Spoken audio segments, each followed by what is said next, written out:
वक्रतुंड महाकाय सूर्यकोटि समप्रभ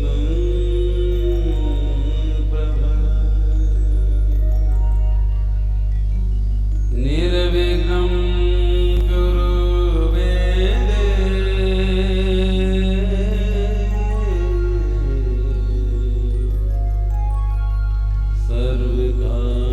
सर्वकार्येषु सर्वदा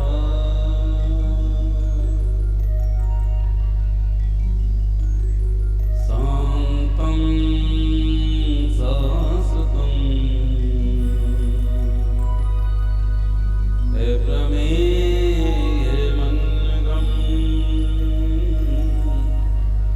निर्वाण शान्तिप्रदम् ब्रह्मा संदुपनिर्सेव्यमनिशम्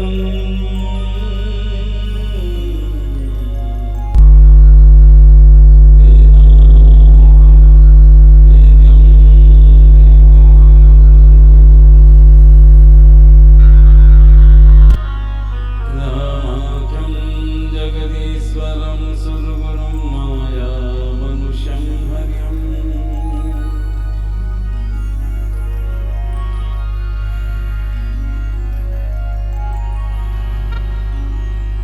वसुदेवसुतं देवं कंसचाणूरमर्दनम्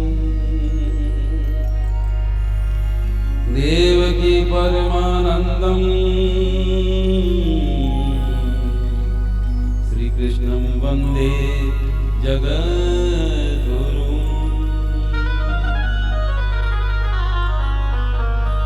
अपार संसार समुद्र मध्ये समझतो मैं शरणं किमस्ति गुरु कृपालो कृपयावदे विदेश पादं भुज दीर्घ नौका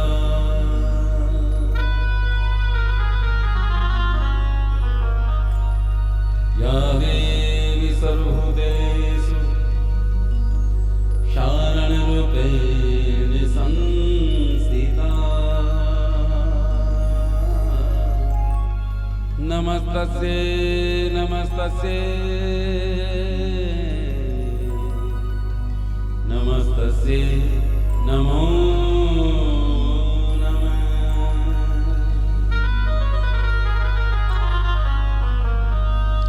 सर्वमंगल्ये मांगल्ये शिवे सर्वार्थ साधिके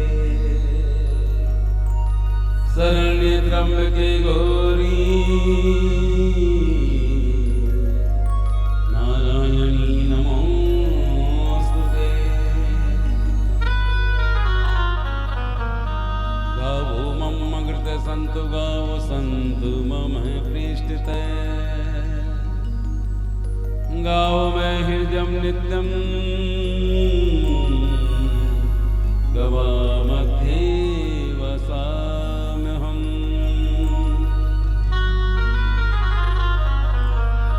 श्री गुरुचरण सरोज रज निज मन मुकुर सुधा वरनौ रघुवर विमल जसु जोदायको फल जा बोले श्री रामचंद्र भगवान की बाल कृष्ण भगवान की जय हो। अन्नपूर्णा मात की जय हो। शंकर भोलेनाथ की जय हो। हनुमान जी महाराज की जय हो। भैरवनाथ की जय हो। बोली सारण मात की जय हो। सतगुरुदेव भगवान की जय हो। बोली गौ मात की जय हो। ओ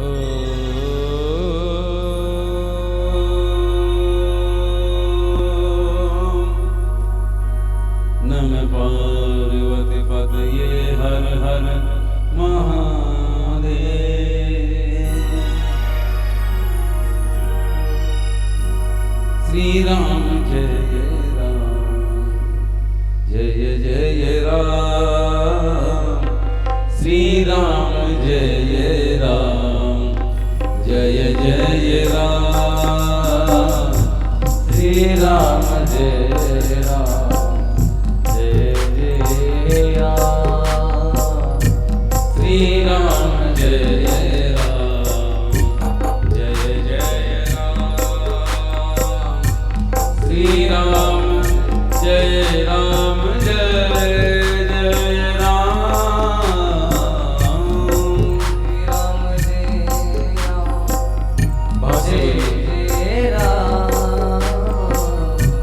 श्री राम जय राम जय जय राम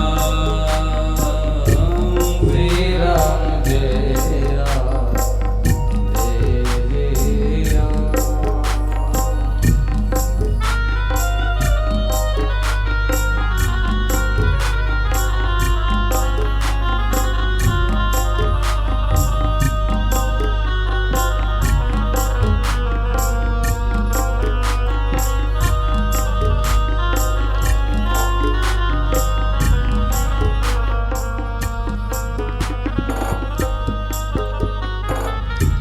जय गो माता जय गोपाल जय गो माता जय गोपाल कृपा करो मैया दीन दयाल कृपा करो मैया दीन दयाल जय गो माता जय गोपाल जय गो माता जय गोपाल जय गो माता जय गोपाल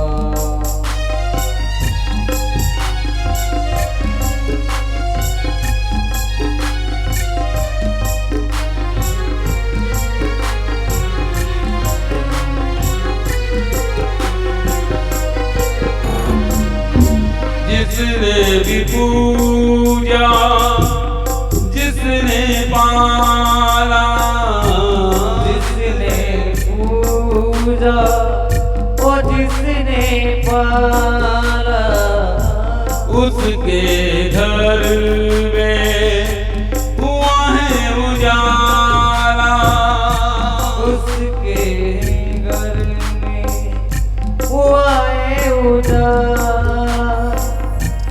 नंदी के जड़ शिव बने हैं कृपाला नंदी के जड़ शिव बने हैं कृपाला जय गो माता जय गोपाल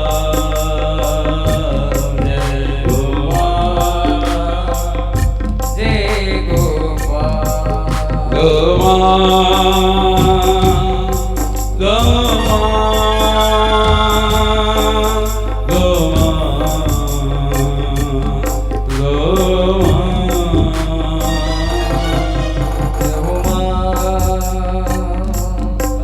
जय मां जय मां गो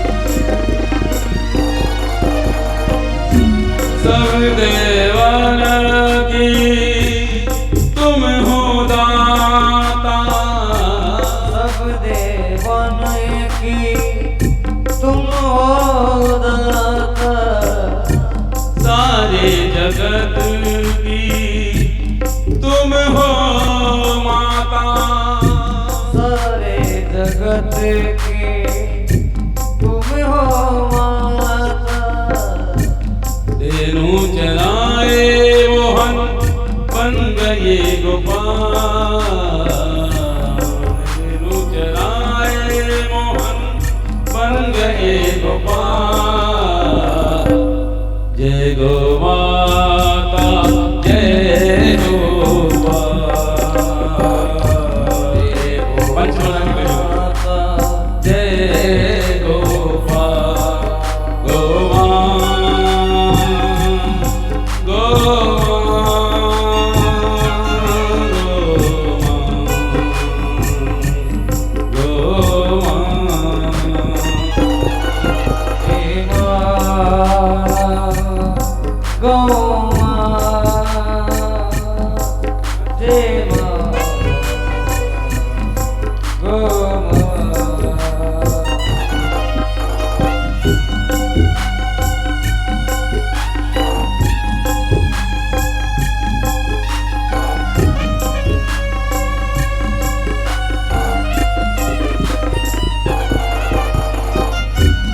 जो भी तेरे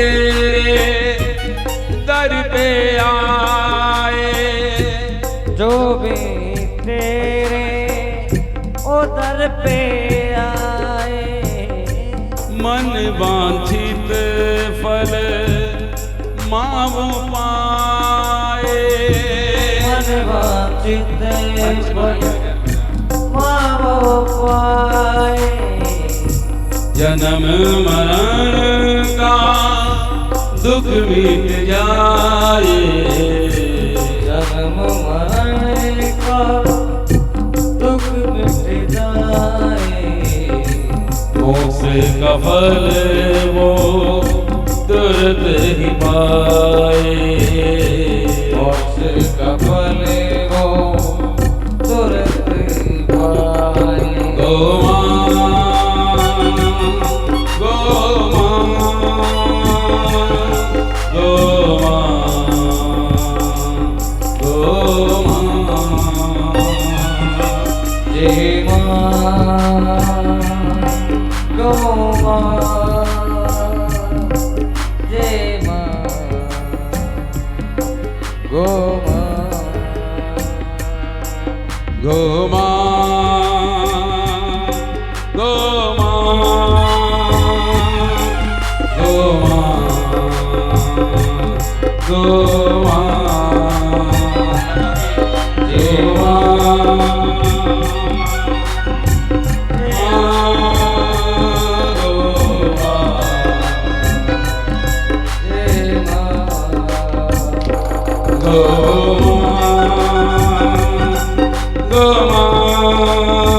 अध्यात्म जगत के सम्राट परम पूज्य सदगुरुदेव भगवान के चरण में प्रणाम करते हुए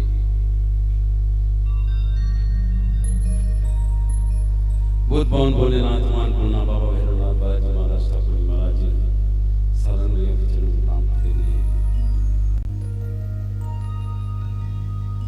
सर्वदेवमयी, सर्ववेदमयी, सर्वतीर्थमयी, अखिल विश्व को अपने अमृतमय दूध से तृप्त करने वाली परम ममता की मूर्ति, जिनके रोम रोम में 33 कोटि देवताओं का निवास है, ऐसे मंगलकारिणी गौ माता जी के चरणों में प्रणाम करते हुए कालों के काल महाकाल जिन पर आरूढ़ हैं, ऐसे इस विश्व के समस्त वृषभदेव नंदी बाबा को वंदन करते हुए विराजित सभी प्रभु प्रेमी हरिभक्त गोभक्त भाइयों के अंतर स्थित परमात्मा को नमन करते हुए और सकल मातृशक्ति जिन्होंने अवतारों को भी अपने आचरण में दूध पान कराया है, ऐसे सभी मातृशक्ति को प्रणाम करते हुए इस पुण्य धरा जेतारण में श्री गोपाल कृष्ण गौशाला संस्थान के अंतर्गत दिव्य गोकृपा महोत्सव के चौथे सत्र में प्रवेश करते हैं। कई जन्म जन्मांतरों के जीव के पुण्य उदय होते हैं, तब जीव को मेरे भाई में सत्संग मिलता है और सत्संग मिलने के बाद, सत्संग श्रवण करने के बाद सत्संगित जीवन जीना ही मानव जीवन का लक्ष्य है। जो हमने सुना है ना, सुनने के बाद उस पर चिंतन करना चाहिए, विचार करना चाहिए।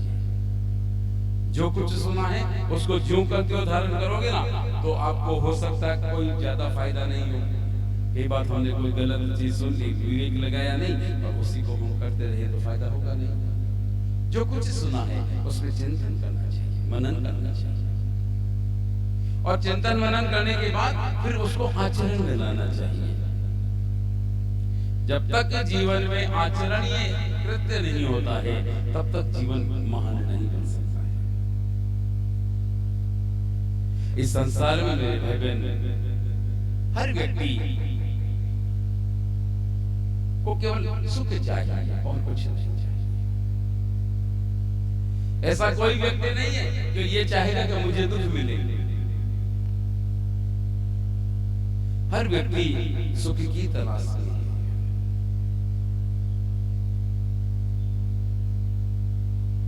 कोई चाहता है मेरे जीवन में धन आ जाए, बहुत पैसा आ जाए तो मैं सुखी हो जाऊंगा।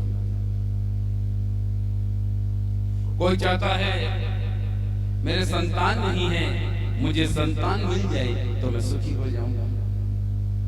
कोई चाहता है अभी मैं किराए पे रहता हूँ, रेंट पे रहता हूँ, मेरा खुद का अच्छा सुंदर मकान बन जाए, फ्लैट बन जाए तो मैं सुखी हो जाता हूँ।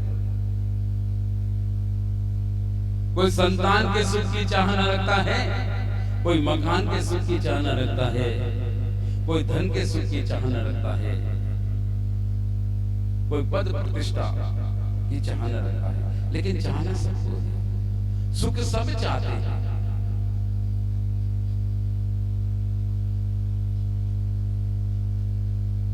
महाभारत के अनुशासन पर्व के अंदर वेद व्यास जी महाराज ने बहुत सुंदर उक्ति लिखी है, गावो विश्वस्य मात्र है।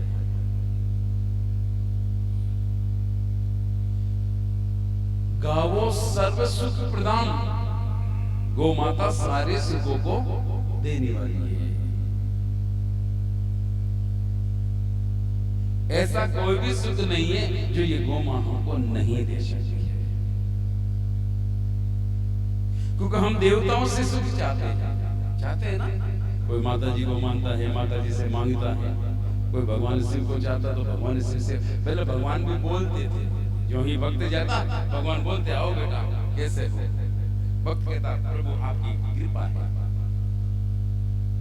लेकिन जब से जीवन में थोड़ा सा लालच उत्पन्न हुआ ना, दूसरों से श्रेष्ठ रहने की चाहना उत्पन्न हुई, तब से भक्त ने क्या किया, भगवान के मंदिर में जाने सबसे पहले मांगना चालू किया। तो हमारे मांगने से भगवान इतने दुखी हुए कि आजकल वो पत्थर की मूर्ति बन के बैठ गए। अब तो कितना ही बोल, सुनने वाला नहीं है।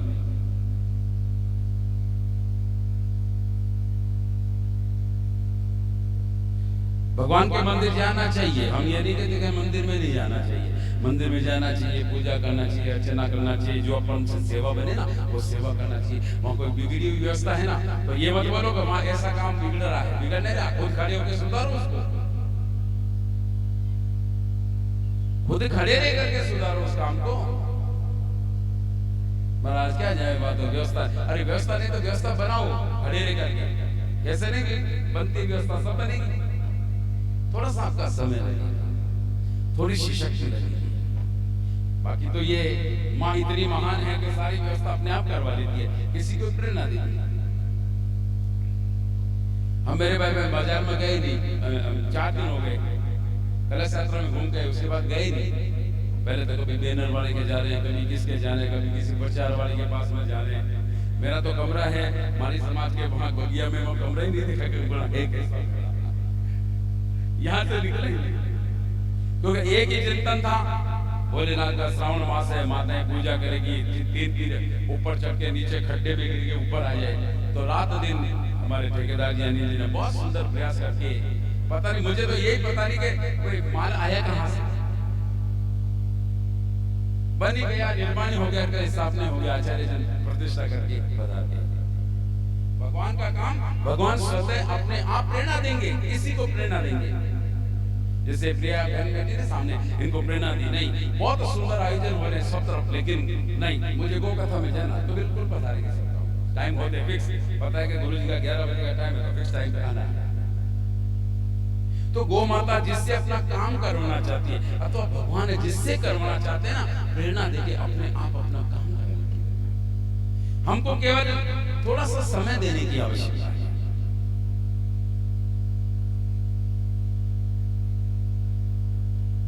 तो सुख मेरे भाई बहन हर व्यक्ति को चाहिए, ऐसा कोई व्यक्ति नहीं है जिसको सुख नहीं चाहिए। तो हम बता रहे थे आपको, गौ सर्व सुख प्रदान, गौ माता सभी सुखों को देने वाली है। वैसे तो शास्त्रों में 4 प्रकार के सुख माने गए, धर्म, अर्थ, काम और मोक्ष।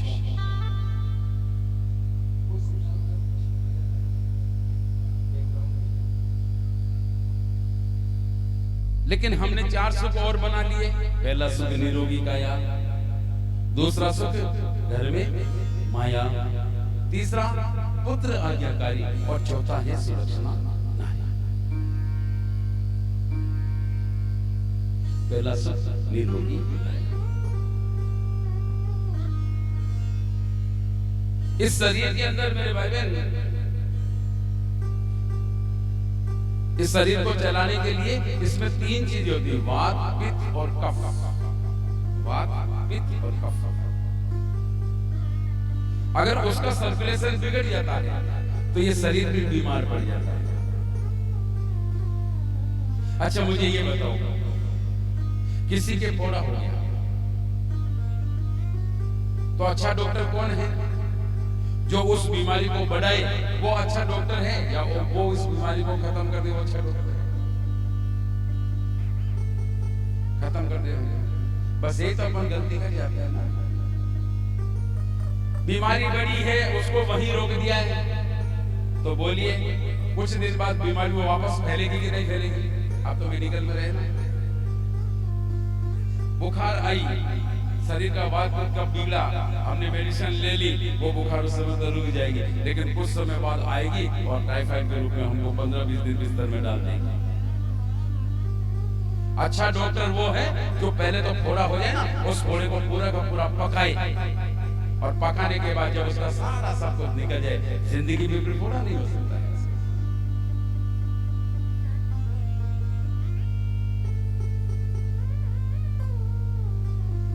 तो जीवन में वात, पित्त और कफ का समन्वय जब बिगड़ता है तब हमारे कोई न कोई बीमारी उत्पन्न हो जाती है। तो आइए कुछ बीमारियों की चर्चा करें। सबसे पहले सिर से शुरू करते हैं। अगर किसी को यदि सिर दर्द हो, मेडिसिन लेते हैं, सिर दर्द बंद हो जाता है, कुछ समय बाद वापस चालू हो जाता है। अगर ऐसा लगातार हो रहा है ना, तो आपको पता है ये जितने भी एंटीबायोटिक टेबलेट्स आती है उसके साइड इफेक्ट बहुत ज्यादा है। अभी मैं कल पेपर में पढ़ रहा था, लगभग 86-80 मेडिसिन को गवर्नमेंट ने क्लोज किया है, उसके साइड इफेक्ट बहुत ज्यादा थे। क्यों? आज से पहले पता नहीं था क्या, जो इतने करोड़ों लोगों को बीमार करके बीमारियां पैदा करके गवर्नमेंट अब बंद कर रही है, पता नहीं है, रिसर्च करने वालों को पता नहीं है। लेकिन उन्होंने अपनी चलाने के लिए अपनी सनातनी आयुर्वेद परंपरा को क्लोज कर दिया और नतीजा हुआ कि बीमारियों के रूप में पूरा का पूरा जाल हिंदुस्तान में फैल गया। तो बिल्कुल सहज और साधारण उपाय।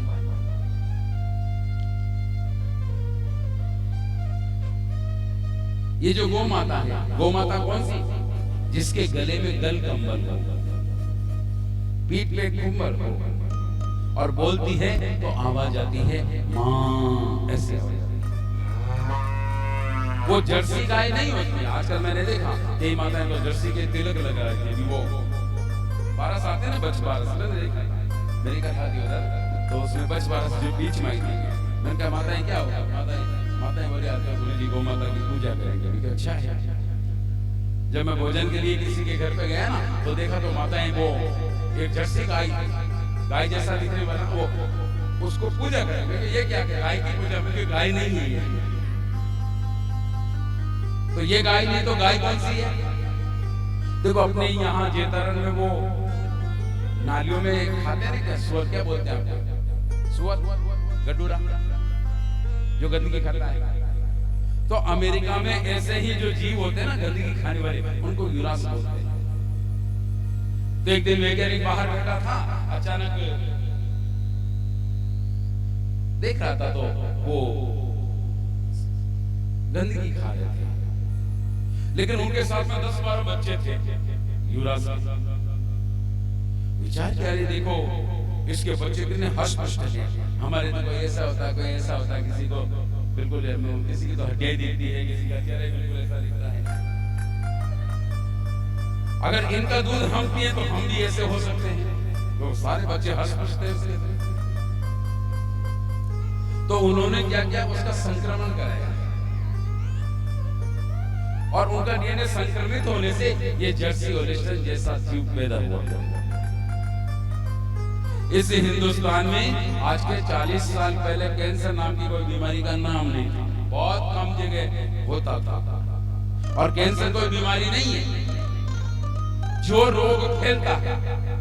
जैसे यहाँ गांठ हो गई, अब गांठ फैल रही है तो डॉक्टर कहते हैं कि ये गले का कैंसर है। पैर में कोई चीज हो गई और यहाँ वो फैल रही है, रुक नहीं रही है, तो बोल देंगे ये पेट का कैंसर है। चेस्ट में हो गई तो ये इसका कैंसर है, रक्त में हो गई तो ये ब्लड कैंसर है।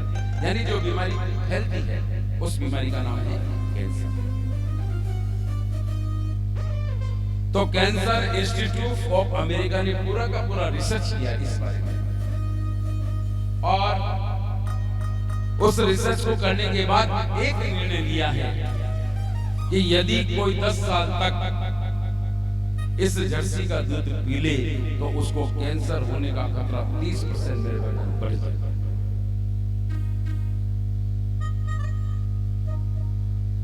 चाहे भैंस का पी लेना, हालांकि भैंस का दूध नहीं पीना चाहिए, लेकिन कैंसर तो नहीं होगा, ये तो तय है। चर्बी बढ़ेगी, फैट बढ़ेगा, दुष्परिणाम तो बहुत होते हैं उसके। दूध यदि प्रयोग लेना है तो सिर्फ गौ माता का ही प्रयोग लेना। तो जो जर्सी होल्स्टाइन है वो गाय नहीं होगी, तो देसी गौ माता का गोमूत्र 15 से 20 ml प्रातःकाल सेवन करें। 5 मिनट के लिए अपना सिर्फ गौ माता के जो ये बच्चे है ना, उसको पहले पूरी मैं हाथ में इसके ऊपर घुमा दें अपना सिर्फ। आजकल तो विदेशों में काउ कर्लिंग चल रही है। $23 लेते हैं, आपको 45 मिनट के लिए गौ माता के पास में छोड़ देंगे। आप उसको ला करें, क्या करें, आपकी बीपी, शुगर, लेना देना, टेंशन मुक्त हो जाओगे। हमने परंपरा को छोड़ दिया और विदेशियों ने अपना लिया।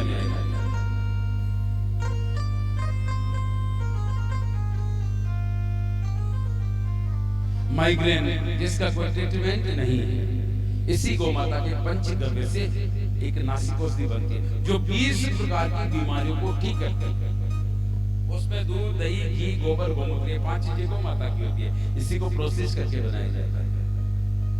और उस नासिक औषधि को नाक में डालने पर माइग्रेन हो, सिर दर्द हो, ब्रेन हेमरेज हो, नींद नहीं आती हो, कोई कहेगा मुझे 4-4 गोली लेने के बाद भी नींद नहीं आती है, 2-2 गोली नाक में डालो, बहुत गहरी नींद आएगी। किसी के कान का पर्दा फट गया, डॉक्टर ने कह दिया कि इसका ऑपरेशन होगा और ऑपरेशन सफल नहीं होता है, उसको 2-2 गोली नाक में डालो, आपका कान का पर्दा फटा हुआ ठीक हो जाएगा। कान में नहीं डालना, उसको केवल नाक में ही डालना है। कान में खून आता हो, कान में पीप आती हो, कान में दर्द रहता हो, कान का पर्दा फट गया हो, कान से कम सुनाई देता हो, केवल 2-2 गोली नाक में डालने से ही वो कान की रिपेयरिंग कर देता, अपने आप ठीक हो जाता है। आजकल चर्म रोग बहुत ज्यादा हो जाता है, स्किन डिसीजेस, इसका कोई परमानेंट ट्रीटमेंट नहीं है। लेकिन उसी नासिक औषधि को 2-2 गोली नाक में डालोगे ना तो आपका ये चर्म रोग मेरे भाई खत्म हो जाता है। फिर आइए थोड़ा सा नीचे आंखों के ऊपर। आजकल तो छोटे छोटे बच्चों को ही नजर के चश्मे लग जाते हैं। तो आपके बच्चों के यदि नजर के चश्मे लगे हैं ना तो आप उनको तुरंत उतार सकते हो। प्रयोग यही है, गौ माता के पास में 10 से 15 मिनट बच्चे को ले जाना है, या आप में से भी किसी की नजर हो तो उसकी ऊपर कुंबर पे हाथ घुमाना है। हाथ घुमाने से क्या होता है, देखो नजर कमजोर के अपने अंदर जो रेटिना होता है ना वो थोड़ा ऊपर नीचे खिसक जाता है, तो इसलिए फिर नजर कमजोर हो जाती है। हाथ घुमाने से हमारा रेटिना वापस सेट हो जाता है। गोमूत्र 8 परत बना के छान लो, 1 गिलास पानी में कम से कम 15-20 ml गोमूत्र डालो और उसे आंखों को छींटे मारो, आंखों को धो। और परिशुद्ध गोमूत्र केवल 2 बूंद आंखों में डालो, 2 बूंद किस आंख में डालो, 2 बूंद किस आंख में डालो। और इसका मेडिसिन बनाना चाहो तो कुछ नहीं करना है, शुद्ध तिल्ली का तेल घानी पे निकलता है, बाजार का नहीं चलेगा।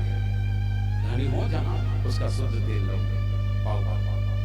देसी गौ माता का गोबर नीचे गिरने से पहले उसको हाथ में ले लो या कपड़े में ले लो, या फिर 2 किलो गोबर ले लो, ऐसे गौशाला से ले लो। थोड़ी परत नीचे बनाओ और एक सफेद कपड़ा 4-5 लड़ बना के बीच में रखो और ऊपर भी गोबर रखो, दिन भर पड़ा रहने दो, वो कपड़ा सारा रस्ट हो जाएगा। गोबर को हटा के उस कपड़े को नीचे दो तेल में और बिल्कुल धीमी आंच पर उसको, जब वो सारा गोबर का रस जल जाए तब उसको रोपर में डाल के 2-2 बूंद आंख में डालो, आपकी चश्मा 3 महीने के अंदर उतर जाएगा। 15 दिन में आधा पॉइंट खत्म हो जाएगा। आप कर सकते हो, अभी तो मैं 10 दिन हूँ, चिंता क्यों कर रहे हो।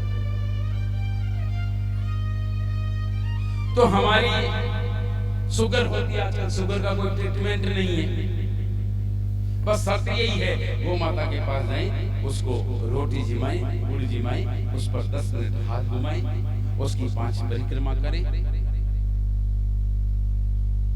रात को माताएं अपने घर में बासी रोटी रहती है, ठंडी रोटी रहती है ना, आजकल तो खाते नहीं, पहले तो बहुत खाते थे। रात की रोटी को छाछ में डाल देते थे, दूध में डाल देते थे, खाते थे, तो बीमार होती थी ये माताएं। कभी हॉस्पिटल में इंजेक्शन लगे आपके? आज के 30-40 साल पहले नहीं लगे। शुगर जिसको ज्यादा होती है, जिसकी शुगर की प्रॉब्लम्स है ना, सबसे बढ़िया बिना किसी मेडिसिन का ट्रीटमेंट बता रहा हूँ आपको, जो आपके घर में मौजूद है। 20-25 ml तो आपको गोमूत्र का पान करना। ये जो भी मेडिसिन है ना, गोमूत्र लोगे तो ही असर करती है, बाकी इसका कोई इफेक्ट नहीं होता है। ये इसमें एक विशेषता है। तो सुबह सुबह गोमूत्र का पान करें, चाहे आप चाहे तो बाजार से ले सकते हैं,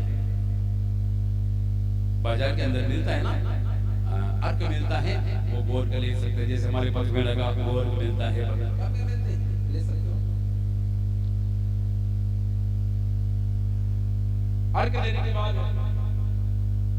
आपको करना क्या है, रात की जो 2 रोटी बची हुई है उसको बिल्कुल बारीक टुकड़े करना है, जैसे ब्रेड के टुकड़े करते हैं ना ऐसे, और टुकड़े करने के बाद देसी गोमाता का दूध अपने गौशाला से ले जाना, कोई बात नहीं, पाव भर दूध ले जा सकते हो।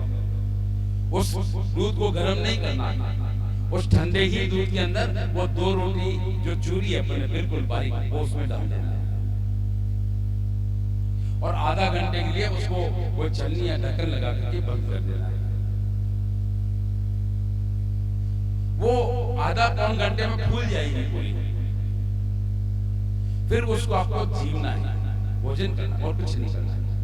आपको भूख लगे तो बाद में 1 घंटे बाद आप कुछ भी खा सकते हो, कोई मनाही नहीं है।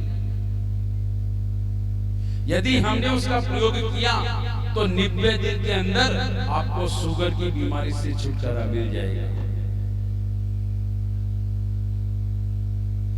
शुगर क्यों होती है? हमारे शरीर में इंसुलिन बनता है और वो इंसुलिन बनना बंद हो जाता है तो गोली के रूप में, टेबलेट के रूप में, इंजेक्शन के रूप में हमको ऊपर से दिया जाता है। उससे हमारी बॉडी वापस इंसुलिन बनाना पैदा कर देती है। इंसुलिन माने जो हमारे खून में ग्लूकोज जाने से रोकता है, एज ए बॉडीगार्ड। समाधान क्या है? इंसुलिन ले लिया और कुछ समय के लिए तो ठीक है, और इंसुलिन खत्म हुआ और फिर शरीर में जरूरत हो तो फिर लो। तो ये पूरी जिंदगी एक बिजनेस चलता है। आप चाहो तो हम इससे दूर हो जाए। कुछ उपाय ऐसे हैं, आप चाहो तो 1-2 दिन बाद हम व्यक्तिगत रूप से भी 1 घंटे का समय देंगे। आपके जीवन में भी ऐसी कोई बीमारी हो, कोई ऐसी प्रॉब्लम हो ना, तो उसका समाधान कर सकते हैं। देखो, कथा में पूरी बात अगर बीमारियों की करूंगा तो आज पूरी कथा बीमारियों में चली जाएगी। तो यहाँ से तो हमको कुछ हिंट दे सकते हैं। तो जिसको बीमारी हो, यानी हमारे तन को निरोग करने के लिए इस गोमाता की अति आवश्यकता है। पहला सुख निरोगी काया। गोमाता हमारी जो प्रतिरोधात्मक शक्ति है उसको बढ़ाती है। दूसरा सुख घर में माया।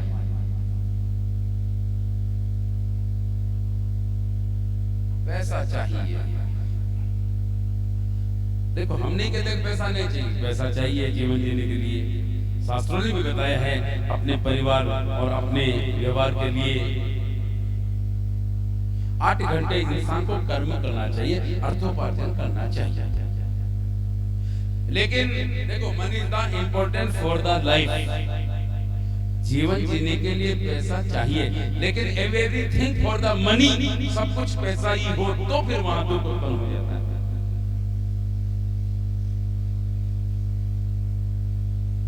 तो आज प्रॉब्लम ये नहीं है कि पैसा नहीं है, पैसा तो आता है लेकिन पता नहीं किस में खर्च हो जाता है, ये पता ही नहीं चलता। तो आप चाहे कि हमारे जीवन में धन संबंधी समस्या नहीं रहे, इसके लिए वेदों में इस गोमा की बहुत अद्भुत महिमा है। गोमे वस्ते लक्ष्मी, गोमूत्रे चे गंगा। गोमाता के गोबर में लक्ष्मी का निवास है और गोमाता के मूत्र में किसका है? गंगा का निवास है। एक बार हुआ यूं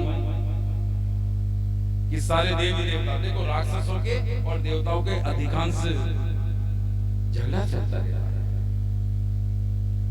शास्त्र की भाषा में कहूं तो देवता और दानव, इसको साइंस की भाषा में कहूं तो negative energy, positive energy. Hindi के रूप में कहूं तो सकारात्मक सोच, नकारात्मक सोच, और साधारण भाषा में कहूं तो अच्छाई और बुराई। बात एक ही है कि दो नहीं है, एक ही बात है। तो देवता बार बार परेशान होते, दानवों का बहुत आक्रोश।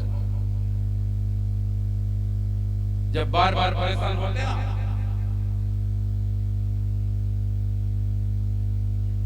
तो विचार किया कि क्या करना चाहिए। ब्रह्मदेव के पास में गए, कहा ब्रह्मदेव आप हमारी रक्षा करो। ब्रह्मदेव ने कहा भाई मेरा काम है, जो भी मेरी तपस्या करता है मैं उसको वरदान देता हूं, मैं तुम्हारी मदद नहीं कर सकता। दानवों ने मेरी तपस्या की तो मैंने उनको वरदान दिया है। बेचारे दौड़ते दौड़ते भोलेनाथ के पास में गए, प्रभु आप तो कृपालु हो, दयालु हो, आप हमारी रक्षा करो। भोलेनाथ ने कहा भाई मैं राम नाम की समाधि में रहता हूं, जब तक जागृत अवस्था में हूं ना तब तक तो तुम्हारा कोई कुछ नहीं बिगाड़ सकता है, लेकिन मैं समाधि में चले जाऊं तो मुझे तो मेरे तन का ही ध्यान नहीं रहता, मैं तुम्हारी रक्षा कैसे कर पाऊंगा। देवता ने कहा बात तो ठीक है, परमानेंट समाधान तो ये नहीं है। तब भगवान विष्णु के पास में गए,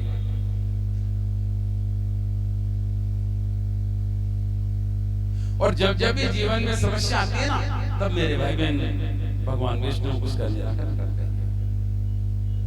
कहा प्रभु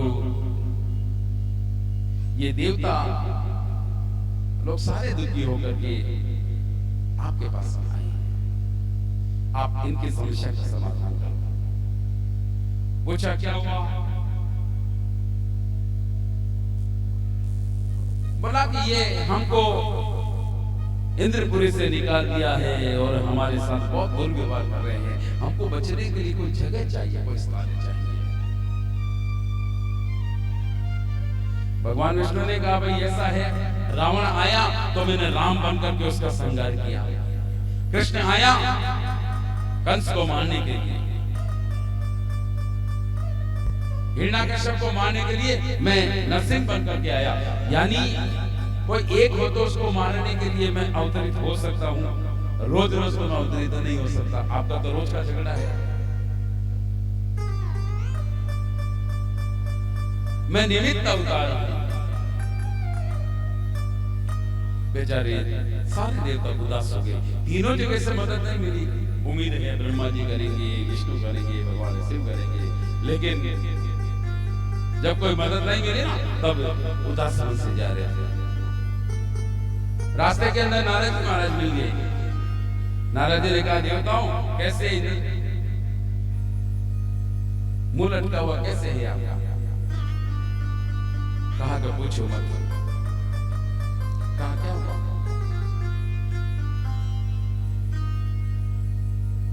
बहुत दुखी हो गई, हमको तो बचने का कोई ठिकाना नहीं मिल रहा है। कहा कि बस इतनी सी बात है, चलो कामधेनु मैया के पास में। और सारे देवता मेरे भाई बहन कामधेनु मां के पास में गए, और कामधेनु मां के पास में जाते कहा मां हमारी रक्षा करो, बहुत परेशान है। कामधेनु मां ने कहा चिंता मत करो, सब मेरे रोम रोम में बैठे हैं। और सारे के सारे देवता मेरे भाई बहन कामधेनु मैया के रोम रोम में बैठे हैं। लेकिन मां लक्ष्मी और मां गंगे श्रृंगार करने में लगे। स्वभाव होता है कहीं जाना हो ना तो भाई लोग तो 5 मिनट में तैयार होकर आ जाते हैं, लेकिन माताएं थोड़ा श्रृंगार करने में समय लग जाता है। जब थोड़ी देर बाद में आई तो देखा, कहा कि मां हमको स्थान दो। जो ही लक्ष्मी ने कहा कि मां मुझे स्थान दो, गंगा मां ने कहा हाउसफुल, अब कोई जगह खाली नहीं है। लक्ष्मी ने कहा मैया अगर आपने स्थान नहीं दिया ना तो जग में हंसी होगी कि पूरे संसार में लक्ष्मी हमको ना चाहती है, लेकिन आज लक्ष्मी को भी छुपने की जगह नहीं मिली है। मां थोड़ी तो कृपा करो, और आप तो मां हो, और मां जैसा इस संसार में कोई नहीं होता।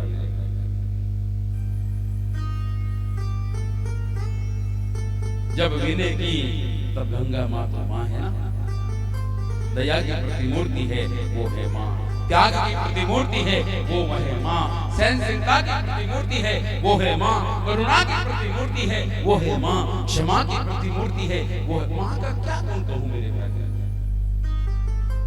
जब तक वाणी बोलती रहे तब तक मां के गुणों की बखान नहीं हो सकती। कहा मां आपकी कृपा करूंगा।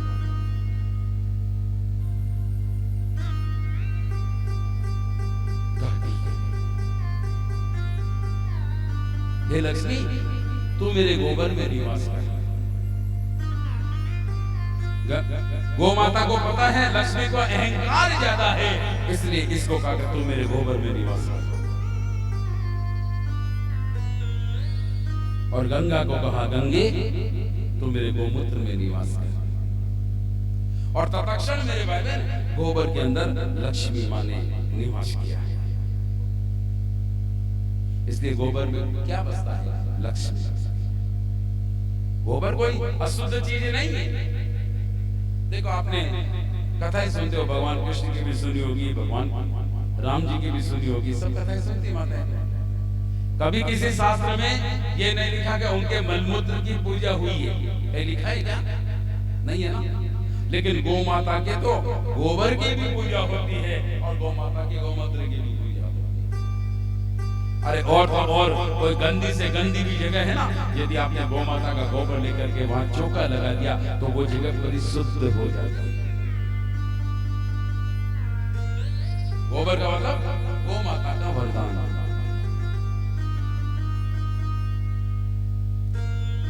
सारे देवता जब उस पर बैठ गए तब लक्ष्मी माता ने विचार किया, रे ये गौ मां कितनी दयालु है,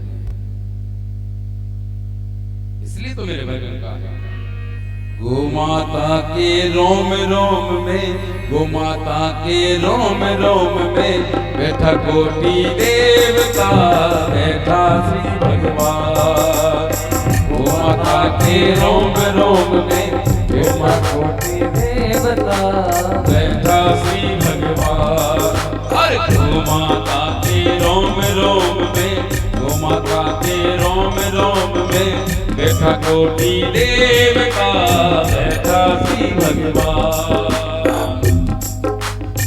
गौ माता के रोम रोम में बैठा कोटि देवता, बैठा श्री भगवान जी।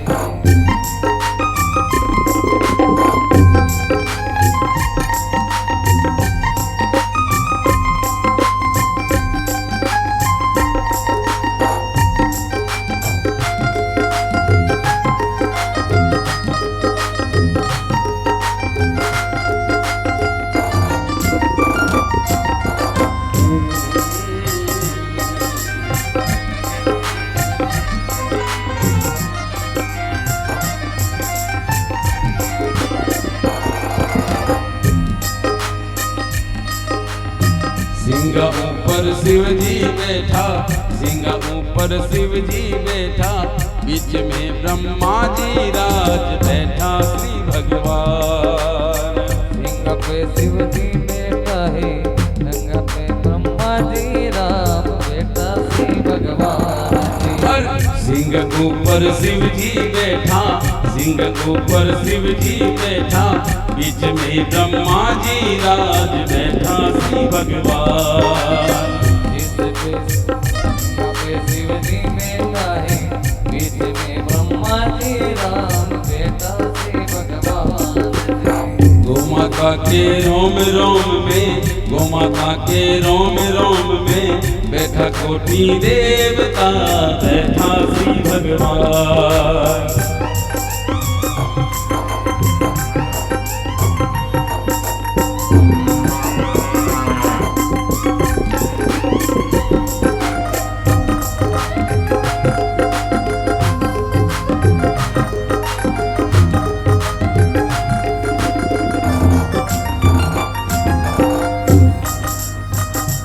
माही हनुमत बैठा, पूछ माही हनुमत बैठा, गोबर में लक्ष्मी जी राज, बैठा श्री भगवान।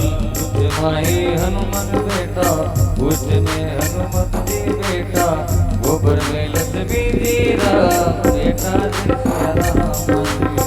गौमूत्र में गंगा बैठी, गौमूत्र में गंगा बैठी, गोबर में लक्ष्मी जी राज, बैठा श्री भगवान। भगवान जी, बैठा श्री भगवान। अरे गौ माता के रोम रोम में, गौ माता के रोम रोम में बैठा कोटि देवता, बैठा श्री भगवान। गौ माता के रोम रोम में बैठा श्री देवता, बैठा श्री भगवान जी। गौ माता के रोम रोम में, गौ माता के रोम रोम में बैठा कोटि देवता, बैठा श्री भगवान। गौ माता के रोम रोम में बैठा कोटि देवता, बैठा श्री भगवान जी। अरे बैठा श्री भगवान, बैठा श्री भगवान जी। अरे बैठा श्री भगवान, बैठा श्री भगवान। बैठा श्री भगवान।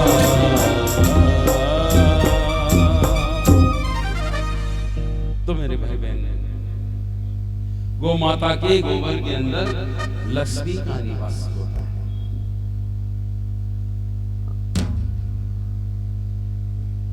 और गौमूत्र में गंगा का निवास।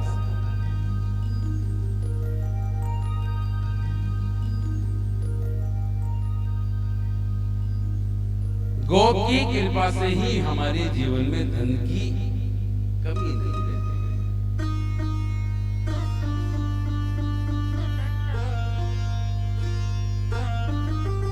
आइए इस प्रसंग के बीच में ही मूल कथा की ओर चलते हैं।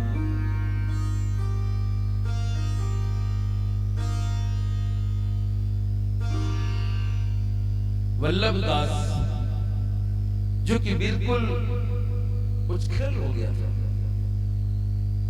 नशे में रहता, किसी की बात नहीं मानता, लोगों को त्रास देता, क्योंकि संग वैसा हो गया। और याद रखना मेरे भाई, इंसान संग दोष से ही बिगड़ता।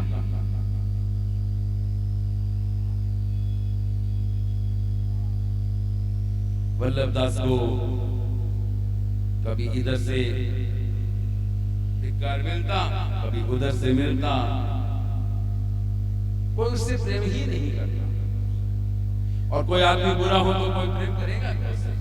कोई प्रेम नहीं करता। अच्छा आदमी हो तो 50 प्रेम कर लेते हैं, लेकिन किसी में एक भी बुराई हो तो सब उससे दूर छिपने की कोशिश करते हैं।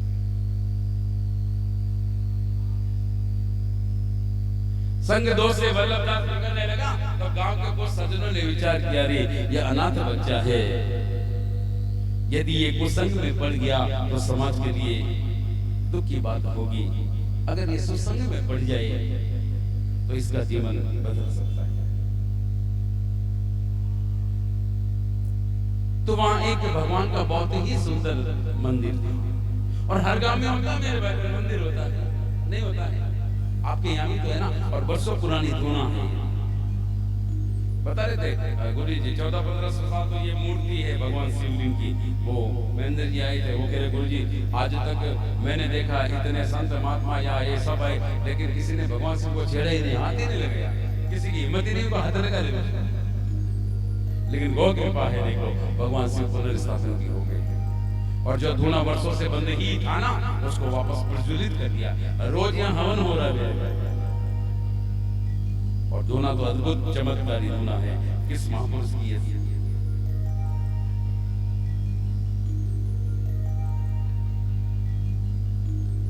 इतनी माताएं मंदिर में आती है, लेकिन मैं सब कुछ करा रहा हूँ, लेकिन एक कमी मैंने भी छोड़ रखी। माताएं आएगी, मैं देखता हूँ वहां प्रणाम करेगी, जल चढ़ाएगी, सब कुछ करेगी, करना भी चाहिए। लेकिन लाएगी अगरबत्ती जला के वो रेफर में डाल देगी मंदिर में। और वो ऐसा करके इतना कचरे का ढेर हो रखा, अभी भी मैंने हटाया नहीं है। मंदिर में घुसते जाए जाने पर है, अंदर घुसते जीवने के आते हैं पूरा का पूरा ऐसा जैसे कोई रोड़ी हो ना, बाहर में कचरा पार नगर पालिका वालों के कचरा के डिब्बे होते हैं ना, वैसा मंदिर में बन रखा है। वैसे तो हम रोज कह रहे हैं, माइक के द्वारा भी जो बाहर सज्जन सुन रहे हैं, माता बहने ध्यान रहे, आज के बाद में अगरबत्ती बिल्कुल निषेध है। अगर आपने भगवान शिव के या भगवान हनुमंत बाबा के या इस गौशाला परिक्षेत्र में एक भी अगरबत्ती जलाई तो आप और पाप के भागी बनोगे। पुण्य मिलना तो बहुत दूर रहा, आपका किया गया भजन भी खत्म हो सकता है। आप धूपबत्ती लाओ ना, धूपबत्ती जलाओ, धूपबत्ती नहीं तो घर से अपने एक रुई की बत्ती बना के कोई लिया, 5 मिनट की चलो, एक ही बत्ती जला दो। नहीं तो बाजार में मिलती धूप बत्ती जिसमें कोई बांस नहीं होता है, हमने बिल्कुल बंद कर दिया है। फिर देखो इसका चमत्कार, ये कोई साधारण भूमि नहीं है मेरे भाई। हम मंदिर जाते हैं, सब करते हैं, लेकिन मंदिर को कैसा अच्छा बनाना चाहिए ये हमारे विचार में कभी नहीं आया, मन में नहीं आया कि हम भगवान के मंदिर में जा रहे हैं। अरे मंदिर में तो जाके पुजारी जी अगर पट बंद कर देना तो दर्शन नहीं हो सकते नहीं हो सकते।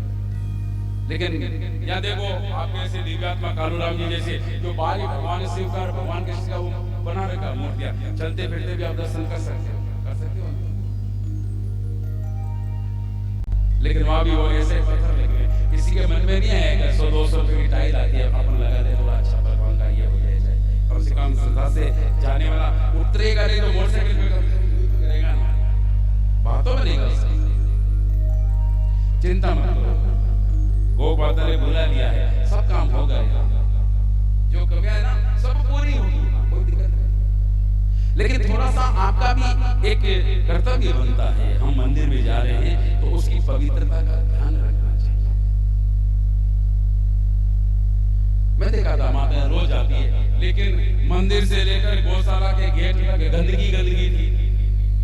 वो माता का गोबर गोमूत्र ये तो होता ही है, मिट्टी, इसके अलावा ये पता नहीं कागज चुटले लेना देना सब थी। कल वो रानी जी आते हैं, उनको कह दोनों से कल सफाई करो, मंदिर में भगवान की स्थापना है, एक बार तो सफाई कराएं। अब हमने तो देखो 10 दिन 15 दिन हम यहाँ हैं, उसके बाद मैं यहाँ से जाने वाला नहीं हूँ।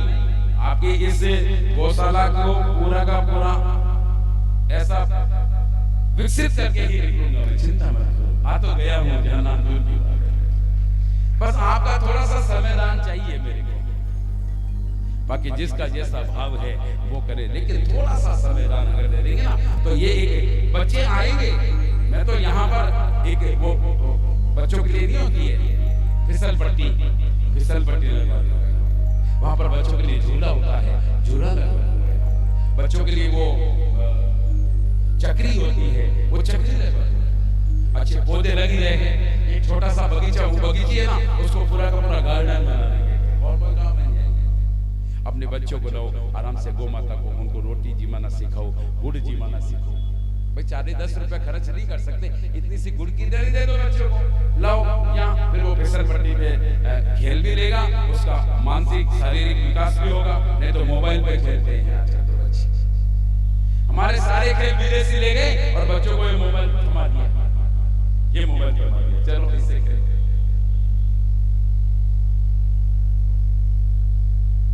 तो भगवान के मंदिर जहां हम जाते हैं ना, उस मंदिर की मर्यादा हमको रखना पड़ेगा।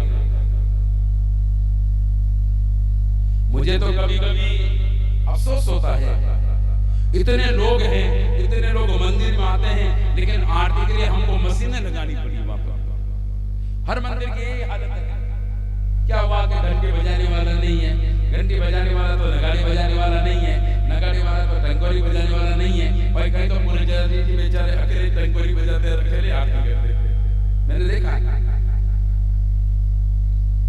अरे दूसरे में देखो ना, उनका समय हो गया, काम धंधा नौकरी सब छोड़ करके वहां मौजूद हो जाते हैं। लेकिन हम तो हिंदू है ना, हम तो शनिवार मंगलवार को बालाजी के लिए 15 मिनट का टाइम नहीं दे सकते। कुछ नहीं तो आपके मोहल्ले में जो मंदिर है, कम से कम शाम को 15 मिनट के लिए वहां समय देना चालू करो। मैं नहीं कह रहा हूं आप विकास के लिए करोड़ों रुपए खर्च करो, अपना समय दो वहां। आप मंदिर जाओगे, आपके बेटे जाएंगे, आपके बेटे जाएंगे तो आपका पोता जाएगा, और आपका पोता जाएगा तो बुढ़ा होने के बाद आपको घर से बाहर नहीं निकालेगा, क्योंकि संस्कार आते हैं। नहीं तो सबसे ज्यादा दुखी आजकल कौन है? ये माता ही दुखी है सबसे, जो बुढ़े माता पिता है ना, वो सबसे ज्यादा दुखी है। 4 संतान किसी माँ के हैं, बड़ा कहेगा कि छोटा खिलाएगा, छोटा कहेगा मजला खिलाएगा, मजला खिलाएगा, नान क्या खिलाएगा। और 4 बेटों का बाप माँ बेचारी भूखी मर जाती है। पिता की संपत्ति सब बांटते हैं, लेकिन माँ को कोई लेना नहीं चाहता। ये कमी किसकी है? ये हमारी कमी है, क्योंकि हम अपने बच्चों को मंदिर में नहीं ले जाते। मंदिर देखो, आप मंदिर में जाते हो ना, तो मंदिर में जाते हैं क्या करते हो? घंटी बजाते हो। घंटी बजाने के बाद आंखें बंद करते हो, हाथ जोड़ के खड़े हो जाते हो। तो बोलो मंदिर में आप दर्शन करने जाते हो, किसके लिए जाते हो? भगवान के दर्शन करने। तो भगवान का दर्शन खुली आंखों से होता है कि बंद आंखों से होता है? खुली, तो बंद क्यों करते हो? कि भगवान मैं आगे हूं, हमारा दर्शन थे। भाई दर्शन करने के लिए गए तो आराम से आंखें खोल के देखना चाहिए, यूं आंखें खोल के देखना चाहिए ठाकुर जी का रंग कैसा है, रूप कैसा है, मुरली कैसी का है, यूं देखना। हम तो जाते हैं यूं देखा, लो भगवान में आगे हूं, हमारा सोते कर लो।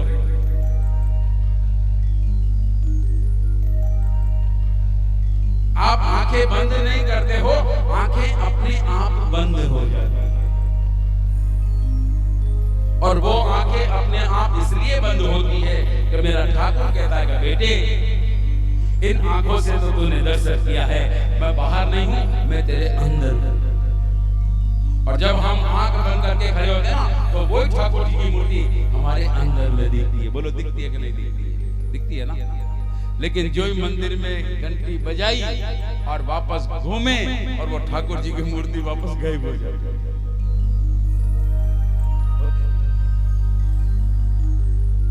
ईश्वरी सर्वभूतानां हृदय से अच्युत, सब भूतों में गोविंद का वास है।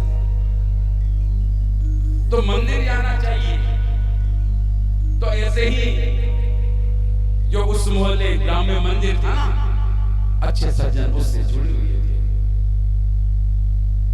अपने घर को अच्छा बनाने के लिए तो सभी प्रयास करते हैं, लोन लेकर के भी अच्छा मकान बना लेते हैं रहने के लिए। लेकिन भगवान के मंदिर के लिए मेरे भाई बहन थोड़ा सा तन का भी सहयोग करो ना, तो जीवन महान बन जाता है। परमात्मा ने धन दिया है तो धन का सहयोग करना चाहिए। कि महाराज हमारे पास तो भगवान ने धन नहीं दिया है, तो तन से सेवा करो। कि हमारे पास तो तन भी नहीं है, तो अच्छा मन तो रखो कम से कम। कहने भी अच्छा बन जाए तो बढ़िया है, भगवान का काम अच्छा हो जाए। तो उस गांव में रहने वालों ने विचार किया कि ये वल्लभ दास अगर कुछ संगति में रहा तो इसका पतन हो जाएगा। संगत छुड़ाने के लिए जरूरी नहीं आप उसको बार बार पंच करो, उसको कहो, उसको रास्ता ही ऐसा दे दो कि उसकी संगत अपने आप छूट जाती है। हम छुड़ाने की कोशिश करते हैं और नतीजा होता है वो बुराई छूटती नहीं है। तो वल्लभ दास को उस मंदिर के अंदर रखवा दिया सेवा के लिए। अब तो नित्य क्रम हो गया, मंदिर में जो प्रसाद बनता वो वल्लभ दास पा लेता और अपनी सेवा में वहां तत्पर रहता।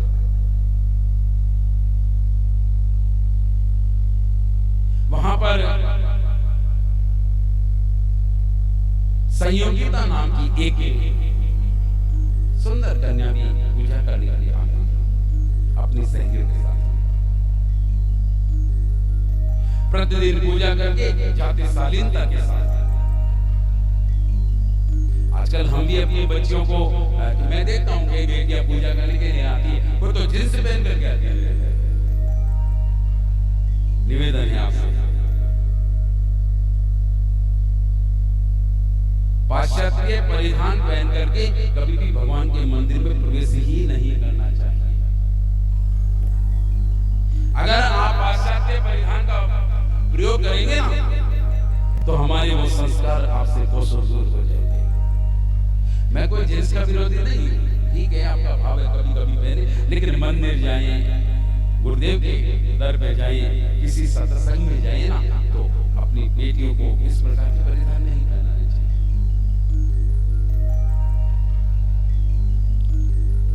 वैसे तो आने वाले दिनों में मैं बताऊंगा आपको कि इस पाश्चात्य संस्कृति ने सनातन धर्म का कितना बड़ा नुकसान किया है।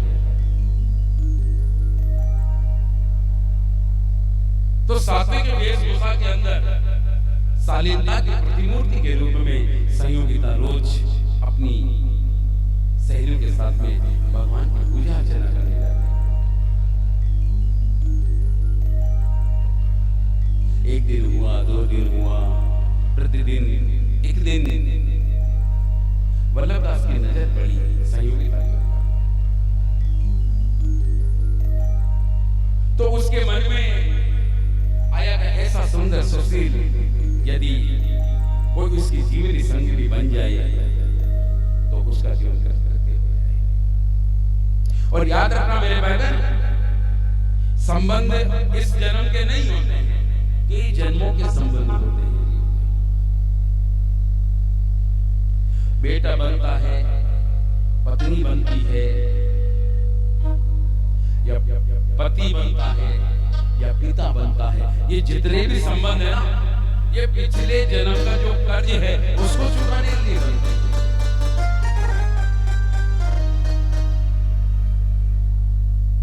बेटा बन करके आया, पिछले जन्म में यदि किसी ने कर्जा लिया है और वो कर्जा चुका नहीं पाया, तो वो इस जन्म में बेटा बन करके आएगा। बाप जिंदगी भर कमाएगा और बेटा खाएगा। समझ लो पिछले जन्म का कोई कर्ज है जो चुकने के लिए आया, या पिछले जन्म में हमने किसी को कर्जा दिया है और वो हमको चुका नहीं पाया है, या वो हमसे कर्जा मांगता है, तो इस जन्म में बेटा बन करके आएगा। जितना उसको लेना है उतना पूरा हुआ उसका कोटा, और फिर के बाद उसके बाद चला जाएगा।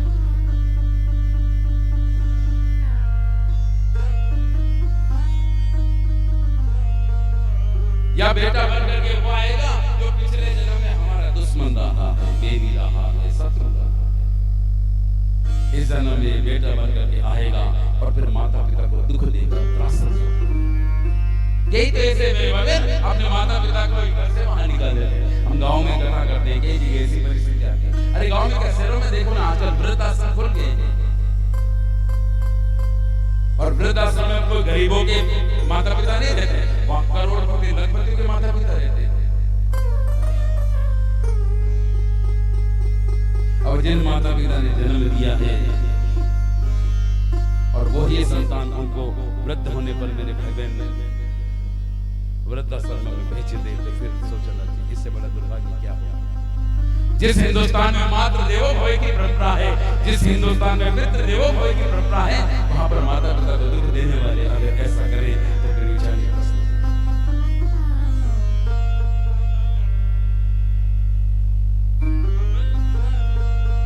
तो संतान संस्कारी थी, संयोगी था, नियमित समय पर आती, अपनी पूजा अर्चना करती, तत्पश्चात चली जाती। साथ में सहेली आती ना, वो कोई 2 मिनट पूजा करती, कोई 5 मिनट पूजा करती, लेकिन उसका नियम था संयोग का, कम से कम 20 मिनट प्रतिदिन पूजा करती। और पूजा का एक नियम होता है, एक विधान होता है।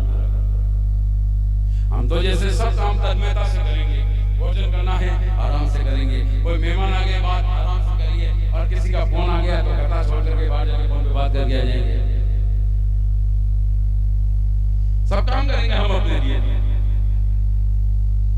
और भगवान की जब पूजा करनी होगी तो ओम जय जगदीश्वर, जैसे कोई गाड़ी जा रही हो हमारी, सब काम तन्मयता से करेंगे, लेकिन भगवान के काम को जल्दी से फॉर्मेलिटी से निपटाने की हम कोशिश करेंगे। तो ठाकुर ने भी देख लिया, बेटा तुझे मेरे लिए वक्त नहीं है, तो अब मुझे भी तेरे लिए वक्त नहीं है। गोविंद वो ही देता है जो हम उसको करते हैं। हम उसके प्रति जैसी धारणा रखते हैं ना, वैसा ही मेरा ठाकुर हमसे बर्ताव करता है। वो बहुत चतुर है मेरे भाई बहन, वो छलिया कम नहीं है, वो हर चीज देखता है और उसी के अनुरूप वो हमको प्रतिफल भी देता जाता है। और फिर बोल भी देता है, कर्मण्येवाधिकारस्ते मा फलेषु कदाचन, कर्म में अधिकार रखो, फल की इच्छा नहीं। तो बेटे जैसा तूने कर्म किया है ना वैसा ही देगा। लेकिन हम तो इस संसार को अपना मानते हैं, ये मेरी पत्नी है, ये मेरा बेटा है, ये मेरा पुत्र है, ये मेरा भाई है, ये मेरी बहन है, जबकि संसार के जितने भी नाते रिश्ते हैं ना, ये सारे मेरे बंधन क्षणिक है। इसलिए तो कबीर जी ने कहा, ये जग है एक मेला,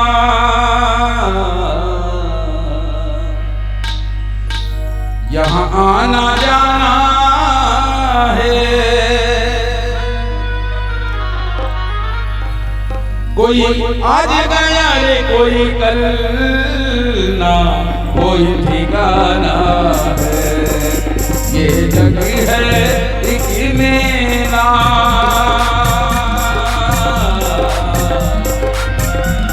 ये जग है एक मेला, यहाँ आना जाना है, कोई आज गया रे कोई कल ना कोई ठिकाना है, ये जग है एक मेला। बोलो राम राम राम सीता राम राम राम, राम राम राम सीता राम।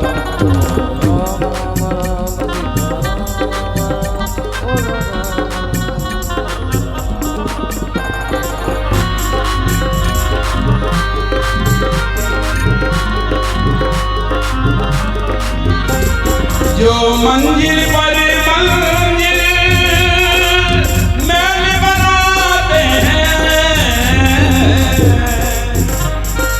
जो मंजिल पर मंजिल महल बनाते हैं,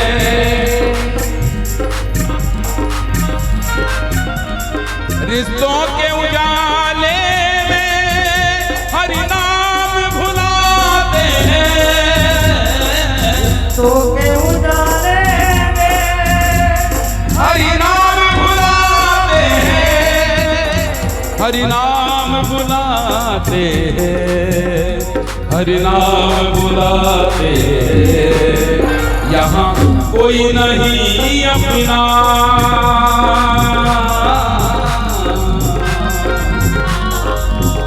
यहाँ कोई नहीं अपना, ये देश बेगाना है, कोई आज गया है कोई कल ना कोई ठिकाना है, ये जग है एक मेला। ओ मेला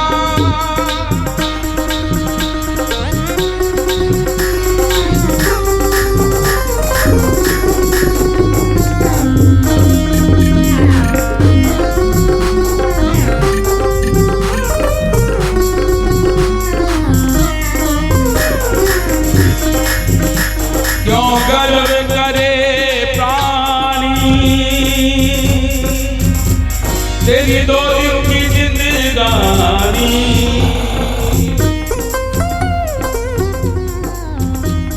क्यों गर्व करे प्राणी, तेरी 2 दिन की जिंदगानी, तेरी कंचन की काया मिट्टी में मिल जानी,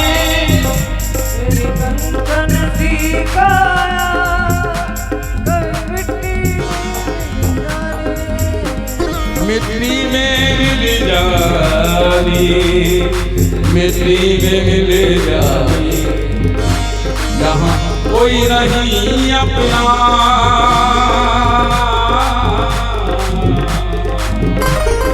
यहाँ कोई नहीं अपना, ये देश बेगाना है, कोई आज गया रे कोई कल ना कोई ठिकाना है, ये जग है एक मेला।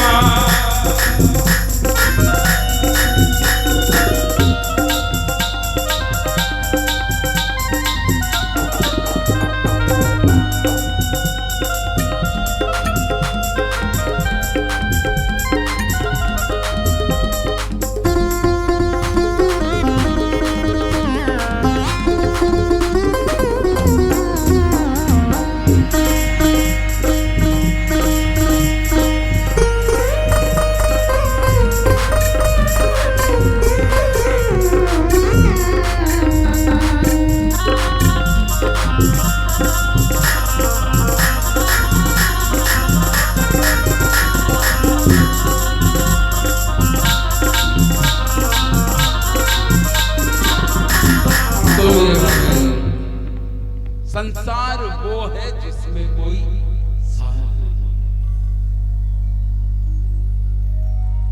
कितना भी कर लो, और ये भगवान की व्यवस्था है, अपनी व्यवस्था नहीं।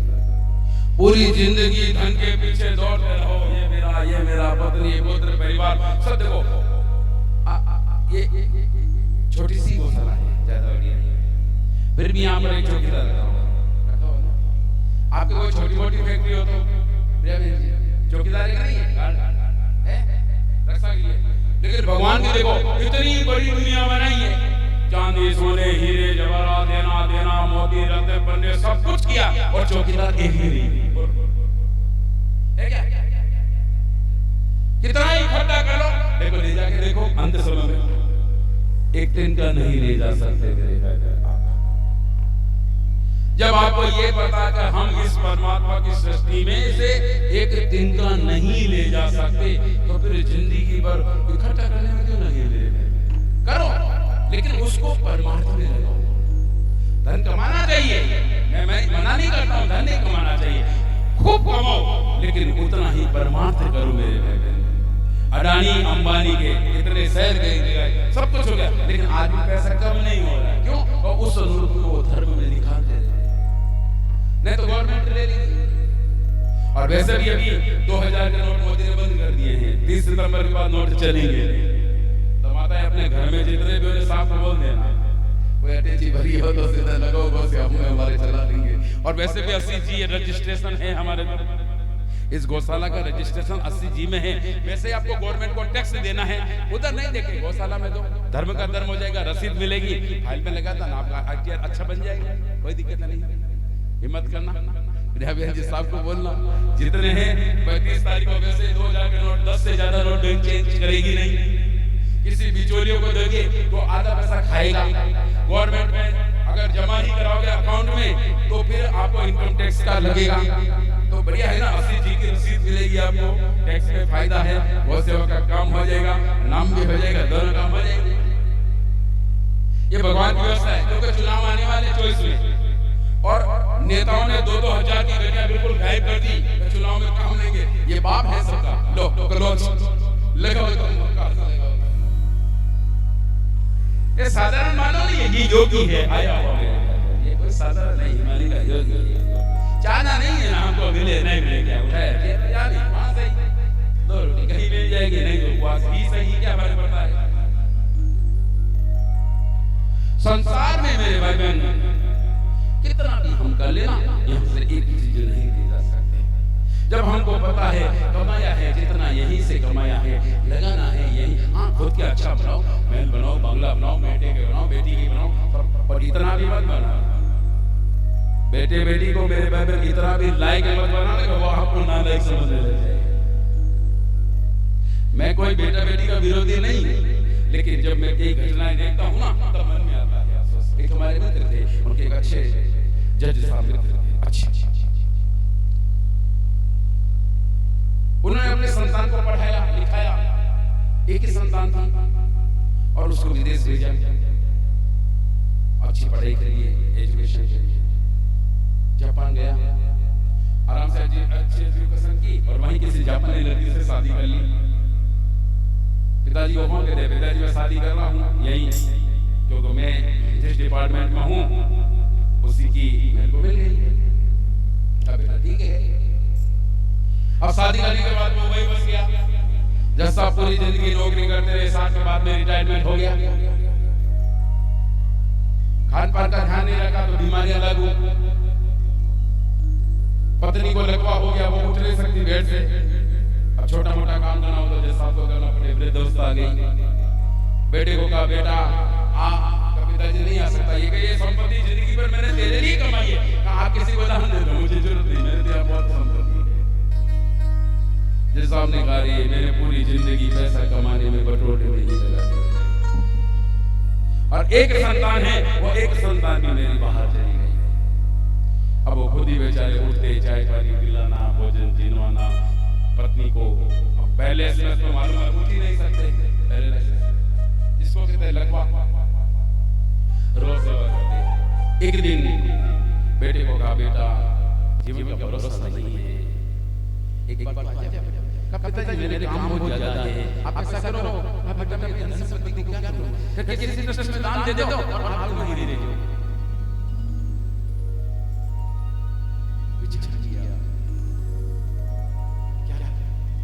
लेकिन योग और संयोग मेरे भाई पहले से नहीं चलता, हमारे जाने से कुछ भी नहीं हो सकता। उस समय में वो जैसा सहन नहीं कर सके और रात में उनको साइलेंट अटैक आया, एक जगह दूसरा जगह तीसरा जगह वहीं सुबह 6 बजे रोज पत्नी को चाय पिलाने के लिए कपड़े ले जाते थे। आज पत्नी ने देखा आए नहीं, मुझे लघु शंका है, मुझे फ्रेश होना है, लेकिन जैसा आए नहीं, बोल नहीं सकती, हिल नहीं सकती, उठ नहीं सकती, क्योंकि रखा था उसके साथ। 6 के 7 बजे 8 बजे 10 बजे अनहोनी की आकांक्षा से कांप रही। कहा कि ऐसा कभी नहीं हुआ है, मेरे पति मुझसे बहुत प्रेम करते हैं, आज ऐसे क्या बात, कहीं कुछ अनहोनी तो नहीं हो गई। इतना मन में आते संपूर्ण चेतना बटोरी, प्लेन से धीरे धीरे करके नीचे